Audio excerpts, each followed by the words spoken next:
Voici 3 méthodes très efficaces pour faire augmenter les volumes de tes fesses et ainsi te donner une très bonne forme. Beaucoup de femmes veulent faire grossir leurs fesses, ainsi donner une très bonne forme, se sentir bien dans ses vêtements et apparaître très mignonne. C'est pas empêché et je te conseille et je te donne ici les techniques ainsi que les méthodes très efficaces pour augmenter les volumes de tes fesses, ainsi te donner un aspect très sexy et très convenable par rapport à ta constitution. Moi c'est Dr Ado, expert en santé, médecin des hôpitaux, et dans cette chaîne je te donne des conseils et astuces par rapport à l'hygiène de vie et par rapport à ta santé. Aujourd'hui je te donne les 3 techniques les plus efficaces si tu les pratiques pour avoir des très belles fesses et ainsi avoir une très bonne forme. Sachez que dans les 3 techniques, 2 sont sans inconvénients, c'est-à-dire ce sont des techniques qui sont saines, et une technique, c'est une technique qui n'est pas saine, c'est-à-dire c'est une technique qui a des inconvénients ainsi que les effets secondaires. La première technique, c'est la technique la plus saine, c'est ce qu'on appelle les sports. Alors retenez que les fesses sont constituées des muscles. Il y a 3 groupes de muscles là-bas, il y a les moyens fessiers, les grands fessiers et les petits fessiers. Alors comme tout muscle, l'exercice physique au niveau de ces muscles-là pendant un temps donné augmente les volumes de ces muscles et te donne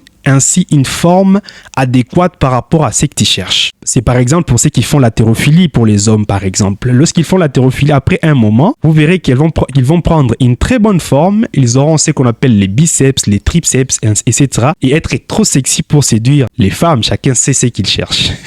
Et par rapport au sport pour augmenter les volumes des fesses, sache qu'il existe des exercices très adaptés par rapport aux muscles fessiers, c'est-à-dire ces exercices-là augmentent les volumes des muscles fessiers. Si tu l'exerces pendant un temps donné que je vais te donner ici, tu auras des fesses qui vont augmenter des volumes. Les premiers exercices, c'est les squats.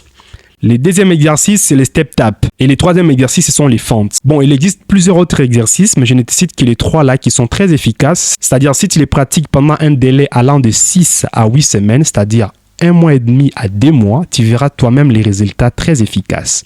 Mais qui dit sport dit également la fréquence ainsi que la discipline. C'est-à-dire pendant ces 6 à 8 semaines, il faut être très régulière ainsi que très discipliné. C'est-à-dire tu vas faire ces exercices-là au moins 4 fois par semaine jusqu'au 8e semaine et tu vas voir toi-même les résultats. La première méthode marche ensemble avec la deuxième méthode. C'est-à-dire si tu combines la première méthode associée à la deuxième méthode que je t'explique tout de suite ici, tu verras toi-même les résultats. La deuxième méthode c'est quoi? C'est l'alimentation. Beaucoup pensent que prendre les aliments qui font grossir donne directement les fesses. Non, ça ce sont des illusions ou ce sont des faussetés. Il y a un groupe d'aliments spécifiques qui sont très importants et lorsque tu les prends, tu verras toi-même les résultats.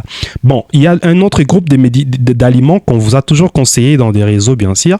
Lorsque tu les prends, tu auras plutôt des gros ventres, tu auras des graisses qui vont s'accumuler au niveau des ventres, mais tu n'auras pas des grosses fesses comme il se doit. Alors ces groupes d'aliments qui te donnent des grosses fesses ou augmentent la chance et potentialisent ainsi les muscles fessiers à se développer, c'est les protéines principalement. Et parmi les aliments où on trouve, ou les aliments riches en protéines, c'est par exemple les œufs, la viande, les poissons, etc. Et le deuxième groupe d'aliments en dehors des protéines, nous avons ce qu'on appelle les bons gras. Les bons gras, c'est par exemple l'avocat, c'est par exemple l'huile d'olive, par exemple les arachides, etc.